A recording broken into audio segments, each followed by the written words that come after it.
নীলফামারীর সৈয়দপুর বিমানবন্দরে নগদ প্রায় ৭৪ লাখ টাকা সহ ঠাকুরগাঁও জেলা জামায়াতের আমির বেলাল উদ্দিন আটক হওয়ার পর জিজ্ঞাসাবাদের সময় অসুস্থ হয়ে পড়েছেন। বিকেলে উন্নত চিকিৎসার জন্য তাকে রংপুর মেডিকেল কলেজ হাসপাতালে নেওয়া হয়েছে। এ বিষয়ে বিস্তারিত জানাতে রংপুর মেডিকেল কলেজ হাসপাতাল থেকে সরাসরি যুক্ত হচ্ছেন সহকর্মী আশিকুর রহমান ডিফেন্স।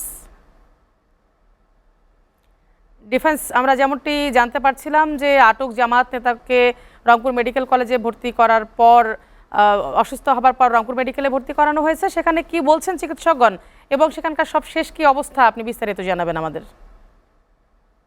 রূপানুর, আপনি যেমনটি বলছিলেন, আসলে ঠাকুরগাঁও জেলা জামাতের আমির বেলাল উদ্দিনকে সৈয়দপুর বিমানবন্দরে নিয়মিত তল্লাশি চালাকালে, পুলিশের তল্লাশি চালাকালে সেখানে তার কাছে বিপুল সংখ্যক টাকা পাওয়া যায় এবং এই টাকাটার উৎস জানতে তাকে প্রাথমিক জিজ্ঞাসাবাদকালীন সময়ে তিনি অসুস্থ হয়ে পড়েন এবং তাকে তাৎক্ষণিকভাবে সেখানকার যে উপজেলা স্বাস্থ্য কমপ্লেক্স রয়েছে সেখানে নেয়ার পর সেখানকার চিকিৎসকরা উন্নত চিকিৎসার জন্য তাকে রংপুর মেডিকেল কলেজ হাসপাতালে রেফার করলে সেই সৈয়দপুর পুলিশ তাকে নিয়ে আসে রংপুর মেডিকেল কলেজ হাসপাতালে বিকেল নাগাদ। আমরা খবর পাওয়ার সঙ্গে সঙ্গে সেখানে ছুটে যাই এবং আমরা তাৎক্ষণিকভাবে আমরা খোঁজ খবর নেই এবং আমরা সেখানে জানতে পারি, যেখানে আগত জামায়াত নেতারা যেটি বলেছেন, তারা বলছেন যে এটি একটি ষড়যন্ত্র এবং এটি একটি মহলের একটি চক্রান্ত অপপ্রচারের জন্য।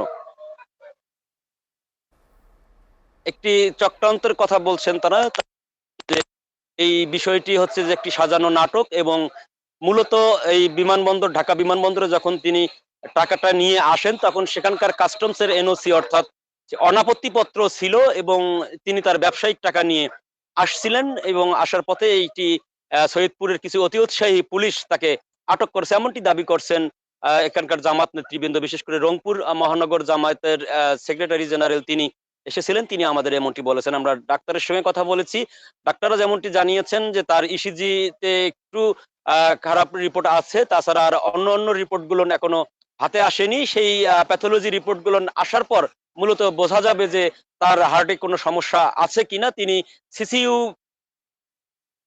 সিসিইউ বিভাগে চিকিৎসাধীন রয়েছেন। রূপানুর, সর্বশেষ যেটি বলতে হয় যে তিনি এখনো নজরদারির মধ্যে রয়েছেন চিকিৎসকদের এবং পরবর্তীতে তারা জানাবেন যে তার আসলে কোনো বড় ধরনের সমস্যা হয়েছে কিনা। রূপানুর। জি ডিফেন্স, আপনাকে অনেক ধন্যবাদ।